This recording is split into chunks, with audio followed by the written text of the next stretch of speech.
Coachman. K-Jag! K-Jag. Is it K-Jag? Yes. All right, my man. Back here on kjagradio.com, also Transmedia Worldwide. I'm Jiggy Jag. Behind the camera, we've got my good, close personal, longtime friend, Mr. Cousin Chris. And we got Spineshank with us. What's going on, gentlemen? How are you? That's good. I'm good. Now, talk to me about this tour. It's sort of been a little strange to get to the point that you are on a bus talking to us in Wichita.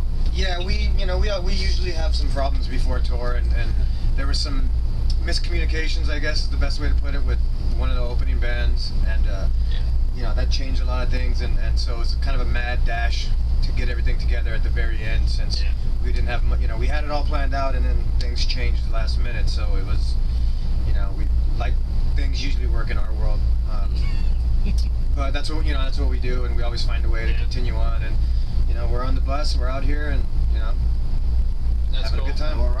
So you guys excited for the tour? Oh yeah, fuck yeah, definitely. Good stuff, man. I'm glad to see you guys. I remember interviewing you guys several years ago in Salina, Kansas. You played a place called the Blue Goat. Yeah. That was cool. We also had problems on that tour. Yes. But that was at the end of the tour where we had problems. But once again, we didn't cancel any shows through everything that happened, and you guys are troopers. Yeah, this is what we do, and pretty much I think we figured out that you have to kill one of us to stop us. Now, before we started the interview, one of you mentioned that you guys should just change your name to was it Spineshank? Spineshank. We've actually been called that. I think in Odessa, Texas, right? No, it was Lawton, Oklahoma. Yeah, Lawton, Oklahoma. We played a lot in Oklahoma, like at our very first And they tour. just called back you in '98. Spineshank. Yeah, we got Spineshank coming. Like, all right. And that should have been, it should have been an indication of writing on what's the to wall. come. Of where things were going. Yeah, where things are going, and I guess we're too stupid to realize, but here we are, Well, that's cool. It's been alright. It's been cool. Now you guys have been all over the planet. You've done all sorts of different things. What has been the worst gig that you guys have ever had? I always love these stories. Might have been that first show in Europe. That one time we did, like very first show we ever played in Europe, where your kick went off. His cab was never on. And we rented a bunch of gear in Europe, and so we get there, and they didn't have a double pedal for me, so it just had a single pedal, and the beater flies off in the beginning of the song. His guitar cut out. His amp was never on. Even turned on. So the whole beginning of the song was a hi-hat, a snare, and Johnny. And either that or we did play a rodeo once, where the kids were riding the sheep. What? Yeah, the kids were riding sheep. Like they played a rodeo, and what? I had my kid out there, and they're not like in a sexual way. It was they were riding the bulls and stuff, and then they bring like these 2-year-olds out. And they were riding on sheep. Yeah, but they were riding the sheep. We thought it was cool, man. My son was there. I'm like, cool. I mean, he was the second guy in line to ride the sheep, and I wouldn't have ridden the sheep because that sucker took off like 45 miles per hour, and they're like trying to run. Hold little kids are like. Yeah, you kicked your kid's ass. Yeah, some guy got bucked off a bull and almost died. Ambulance came. Yeah, it was just. Was mama gonna ride a bull? I think so. Yeah. How the hell did they get that gig? Yeah, how do you get that? Let's get a rodeo and get Spineshank on there. It's still there too. It's called Dos Amigos. Yeah, in Odessa, Texas. Look it up. Sweet. Now, you guys are very active on Facebook and Twitter and all these things. What do you guys think of social networking? I think it's important for bands nowadays because it's to the point where you pretty much don't even have to, like, it's some cases, depending on how high, how viral you can get out there, some bands don't even need record labels anymore, Not saying that that's what's right for us, but having that social network and the machine of the label behind you, I think is really important as far as... That's cool. Now, going on the road and having the blast that you guys are having, I'm assuming, what are some of the more interesting bands, like local bands, that you guys have seen? Has anybody stood out in your mind that you guys have seen while you go on tours? Or are there people that you recommend to people when you get back and say, hey, we saw this band in Texas or whatever? You know what, every once in a while you see a band that, they'll blow you away, they'll be awesome. So far it hasn't happened on this tour. Yeah. I mean, I'm not gonna bullshit. But you know, it's like if you want to check out a band, you know, like I can mention some cool bands that, you know, go check out All Hell the Yeti. They're good friends of ours. Yeah. Band out of South Carolina called Barriers. It's awesome. That's cool. Yeah. Or you get those random idiot bands where a dude comes out with a 20-foot tall drum riser. Yeah, in a place like this, you know. Those are always the fun And ones. that's when you're like walking in, you're like, really? You walk back out. Yeah, you know, they'll bring like arena ramps and God knows what else. Those You know. step boxes. Yeah, I always yeah. love those. Oh, the Local bands with the those Eagle little boxes, step boxes. yeah. But not even. I mean, they're cool for the most Yeah. part, but it's got to be fitting to the place. You know, you're not gonna bring this insane, you know, drum riser to a place where, you know, like you won't even see the drummer because it's gonna be above the lighting truss or whatever, you know. So, I mean, you know, you run into cool bands a lot, but you know, most of the time you don't. That's cool. Now people love the crap out of you guys all over the country and around the world. What are some of the hotbed places that you guys play where thousands and thousands of people show up to see you guys, and you're like, what the hell? We have this huge fan base in this one spot, because I know that there's got to be spots where you go and it's like crickets. And then there's other spots where it's like, oh my God, they're turning people away at the door. You know, it's like it's been 9 years since we last put out a record, so Yeah. we don't know really how to judge it. But I mean, in the past, like the UK has always been amazing for us. You know, so much so that, you know, we had a tour booked, and we were concentrating on the States for months and months, and then our shows all sold out and got moved up to bigger places, then all sold out and got moved up again. And you know, when we get there, we're playing 3,000, 3,500 seaters, and it's just like, how did this happen? You know, like, because we were concentrating over here and just hitting everywhere we possibly could. But like the Midwest has always been good with us, like, you know, Madison, Milwaukee, places like that are really good for us. It's just, you know, you never know. I mean, sometimes you'll come to a place where you just think there's going to be no one here, and they'll just be Then all of a sudden they'll just go insane. Boom. Yeah.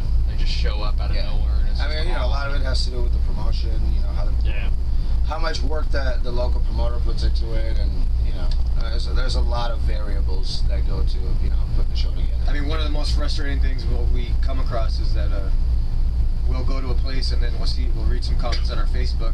You know, when you come into Wichita, we were there yesterday.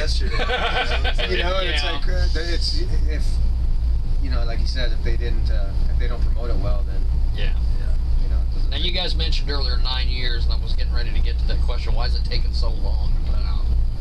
We were on vacation for a minute. Then we got back together. I mean, I'll give you the Reader's Digest story of it. Okay. You know? So we were on vacation for like 4 years probably. You know, everybody doing their own thing, and then we got together in like '08, I think it was.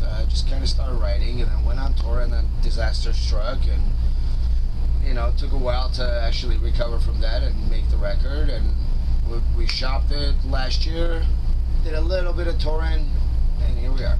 I mean, That's cool. A big part of it is that we wanted to find the right label. You know, we had numerous offers over the years, but we just it had to feel right and feel like that people were signing. When I got that press release that you guys were coming back and you'd signed and all this stuff from the label, we put that out, and people are just like going bonkers. Nice. Yeah. I mean, we wanted to do it right. You know, that's important to us, and it's not just. We're not trying to live on the things we've accomplished in the past. Yeah. We feel like we have something to say. The new record we think is our best one yet, and Century Media felt the same way. And you know, that's what felt right to us. That we're actually moving forward. Do you guys have a favorite track on the new? All right, man. It changes. It's kind of like asking you who your favorite baby is. Yeah. You know, it you know, it changes every day. You know. That's cool. I'm glad to see you guys back, and I know there's a lot of people that are just like, oh my God, they're back. Yeah, it's good. I mean, what's crazy that I see a lot is that we kind of bring out this craziness in some people where it's not, we weren't just another band to a lot of people. I think they really connected with us and really connected with the music and lyrics. So it wasn't just, hey, I like that song on the radio. People got deeper into Spineshank, and that's cool that all these years later people still have that. You know, we're just four idiots that are, you know, can kind of play music, and you know, to get that reaction. Can kind of play. Yeah, sort of. You do all What are right. you talking about over there? Who you calling an idiot? Well, there's 3 idiots in me. Now, Yeah. before I let you guys go, his ass kicked right after this. Film that. We'll film we've that. got a camera. We'll film it. I've got Sam C from our Foursquare page wants to know, I'm interested in what their creative process looks like. Do they just jam and the words follow, or do they write first and put it to music? What's the creative flow like, and good luck on the tour. We definitely don't jam. There's never been a case of us in a room together writing a song kind of like that. That's never, I don't think that's ever happened. It normally starts with, these two in whatever order, whoever comes first, and then we'll just kind of, have an idea for a song and kind of start putting it together. And then when it's kind of a skeleton at that point, then we'll all get together and start working on just the vocal parts. And once that's all there, then And they'll have like something like pretty much ready. They'll be like, hey, we got a couple of song kind of skeletons. Would you come in and try and start singing some stuff over it, blah, blah, blah. That's cool. And then I'll come in. And it just I'll goes from start there. working vocal wise. I'll be like, this, okay, we think this works. We don't think this works. Blah, blah. And then after that's done, then we start fine tuning. then, cool. then at some point, after all that is like where the lyrics really come in.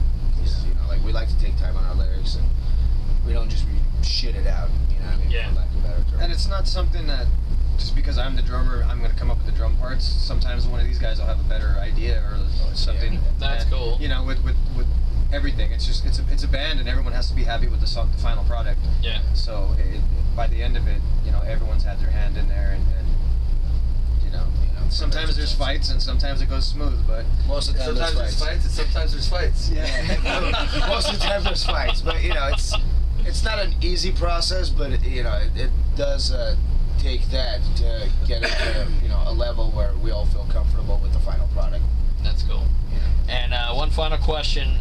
Mouse Link from our Twitter page, at Mouse Link, wants to know, from each and every one of you guys, if you guys could play with any 3 bands, living, dead, broke up, whatever, who would they be? Alice in Chains, Motley Crue, Guns N' Roses. I'm gonna pick different ones, just to pick different ones. And mind you, this might be collectively between all of us. Yeah, I'd say maybe Refused, 9 Inch Nails, Faith No More. Shit, you guys just took like some of my shit. Pantera, man. Yeah, Pantera. Pantera's a band we haven't played with that I would love to play with. We have played with Metallica, we have played with Maiden, so that's cool. Let's leave that to side. Let's go with Pantera. And when I say Guns N' Roses, mind you, I mean Guns N' Roses era 1987. Sledge. Not the Buckethead era. No. It's not Guns N' Roses. You can't call Guns N' Roses without Slash and Duff. Sorry. What about the Use Your Illusion era? Nah, man. Appetite. All right, so I'll take Pantera, Led Zeppelin, because I think that'd be cool, and Stones. I'll do my. That's cool. Stones. A modern take. Foo Fighters. James Brown. Yeah. Badass though. Foo Fighters, Motley Crue, I Pantera. already said Motley Crue. Well, Let's go. Whatever, we I'm can backing that overlap. up. We can overlap. Well, thanks, gentlemen. Thank I you. appreciate it. And for the people that are going to be seeing you guys on tour, what is the one thing they need to look for? Us. Cover. I don't know, Look and us. see if there's actual posters in the venue. Yeah. Yeah. Okay. Well, thank you, gentlemen. Thanks for doing this. Thanks for having us. And thanks for you to watching, and thanks for watching KJagradio.com.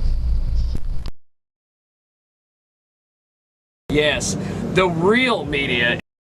KJAG Radio and KMA Entertainment, your source for entertainment news and interviews in Central and South Central Kansas. The best of the best are here, and we go above and beyond to bring you the most bang for your buck. Find us on the social sites like Facebook and Twitter. Log on to kjagradio.com and jiggyjaguar.com for more. Thank you. Good night.